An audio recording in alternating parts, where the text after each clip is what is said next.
Welcome to the Too Long Didn't Read Book Club, where we bring you the best bits of the best books and leave you, hopefully, wanting more.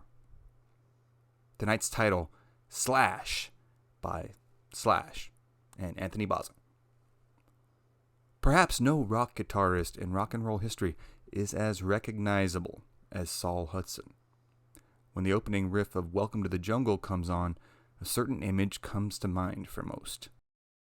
With his mop of curly hair poking out from underneath his black top hat, ripping off licks on a Les Paul, few musicians have managed to reach such a level of ubiquitous recognition. Few are as synonymous with their accoutrement as he. But you likely don't know him as Saul Hudson. Likely, you know him as Slash. If you aren't familiar with rock and roll history, or find music books to be rather tedious, fear not, because this is more than a music book. It's an instruction manual on how to walk through life's proverbial fire, shake it off, rebuild, and keep right on ticking. Slash provides an insightful, oftentimes self-deprecating, and continuously self-aware account of his life and times up until this book was published in 2007. His story is certainly one of extremes, and even lived vicariously, this can be a pretty damn wild ride. So, as always, no better place to start than from the beginning. Born in 1965 in Stoke-on-Trent, England, to British artist Tony Hudson and his American wife Ola Hudson, Slash has enjoyed a dual citizenship throughout his life between both America and the UK. Sadly, his parents' marriage dissolved before the young man entered grade school, and he and his mother went to Los Angeles, where his mother was from, to live with her mother. Growing up in LA in the 1970s, Slash was first a local phenom on the BMX. He got his nickname from a friend's father who commented on his way of always being slashing and dashing all over the place, never able to sit still for too long.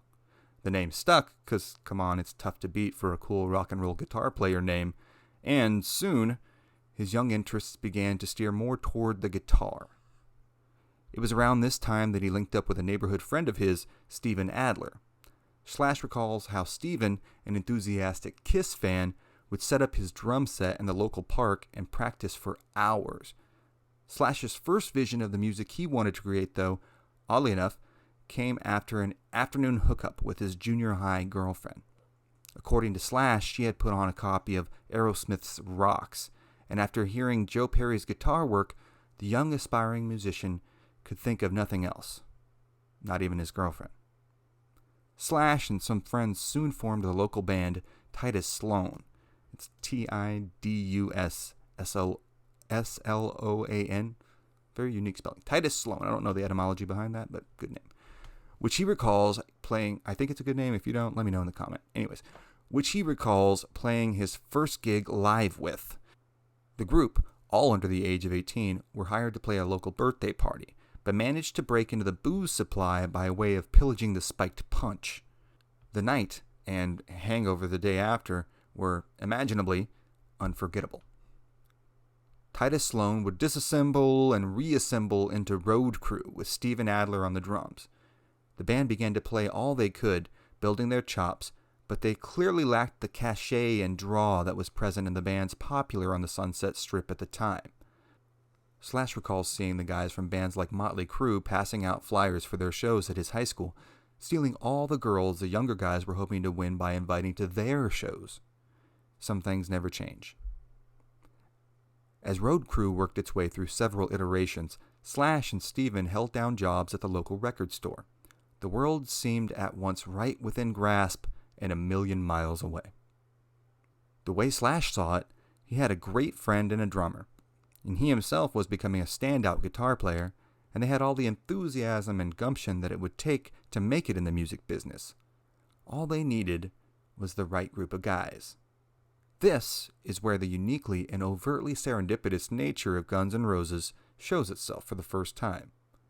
Even though he had been essentially a lifetime LA resident, surrounded by the trappings and troubles that most potential rockers could only woefully envy from many miles away, it would take the timely pilgrimage of a couple Midwesterners and a Seattle punk legend deciding to switch instruments and hometowns before the biggest band of the 1980s could converge.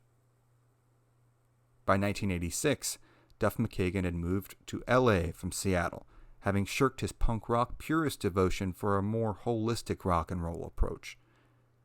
Izzy Stradlin had ridden a Greyhound bus out from Indiana and had caught Slash's attention already as part of several glam and punk-based acts. And then there was Izzy's hometown buddy, Bill Bailey. He had also caught a Greyhound out from Indiana and had begun to make a name for himself locally, not only as a stellar vocalist, but a fiery frontman. And, by the mid-1980s, he had rejected his restrictive stepfather's last name and was now going by Axl Rose. Slash and Steven first found Duff through the local music rag, and then Izzy, and then finally adding Axl. They would work their way through several different iterations before becoming the solidified lineup that would hit big. In Slash's recollection, the times the band had while they were struggling through low and no-paying gigs on the Strip, working at a local Tower Records, and at times living and partying out of a storage unit behind an elementary school, would be their most idyllic and honest existence before they were caught in the undertow of the global limelight. He recalls fondly how the band wrote Night Train while they all walked down Sunset Boulevard, chugging the cheap and fortified wine as they came up with the lines. But soon, all their dreams, and in some cases nightmares, were about to come true. Guns N' Roses was about to go from being the bad boys of the Sunset Strip to the biggest band in the world, for better or for worse. And that's where we'll leave it on part 1 of Slash by Slash. Be sure to like, share, subscribe, hit the notification bell, and drop us a comment if you've read this book yourself and want to add anything or if we left anything out. But don't lose hope because there's part 2, so you never know, maybe we didn't leave it out. And be sure to check us out at alldamnnight.com. That's the All Damn Night Network, the all-inclusive infotainment home for you. Be sure you don't want to miss it. It's great. Lots of shows just like this on there, and we're putting up more every day. It is a work in progress, but certainly building something great, and you don't want to miss it. That's alldamnnight.com. And thanks again for tuning in. We'll see you next time on the Too Long Didn't Read Book Club.